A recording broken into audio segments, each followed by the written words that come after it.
Hello everyone, আমি শ্রেয়া নিয়ে চলে এসেছি তোমাদের সাথে আবারও একটা কেকের ভিডিও নিয়ে।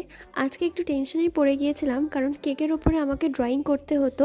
আর জানোই ড্রয়িং করতে গেলে কতটা টেনশনে থাকতে হয় বেকার্সদের। কেকের ওপরে ড্রয়িং করতে করতে যাদের হাত অলরেডি সেট হয়ে গেছে তাদের একরকম ব্যাপার, কিন্তু যারা এখনো ভয় পায় তারাই জানে যে প্রবলেমটা ঠিক কোথায়। আমার কাছ থেকে প্রায় অনেকবার কেক নিয়েছে এমন একটা মিষ্টি বোন আমাকে আজকে দিয়েছিল এই কেকের ডিজাইনটা, যেটাতে আমাকে কেকের ওপরে আঁকতে হতো ওয়্যারলেস গেমিং কন্ট্রোলার। একটু ভয়তে কাঁপা কাঁপা হাতে শেষ করলাম কেকের ড্রয়িংটা। তোমরা জানিও কমেন্ট করে যে তোমাদের এই ড্রয়িংটা কেমন লেগেছে। জানি এখনো অনেকটা ইমপ্রুভ করা বাকি, অনেকটা ইমপ্রুভ করলে এটা বেটার হবে। নিজের বেস্টটা দিয়ে চেষ্টা করেছি, তোমরা অবশ্যই জানিও। কিন্তু এই কেকের ইনসাইডে ছিল ভ্যানিলা ফ্লেভার। সে যখনই অর্ডার করে ভ্যানিলা ফ্লেভারটাই বেশি অর্ডার করে, তার নাকি এটা ভীষণ পছন্দের। এখনো তার রিভিউটা আসেনি যে কেকটা কেমন হয়েছে, আসলে অবশ্যই তোমাদের সাথে শেয়ার করব। সে আমাকে এই রেফারেন্সটা সেন্ড করেছিল। সেকেন্ডে ছিল একটা মিনি কেক,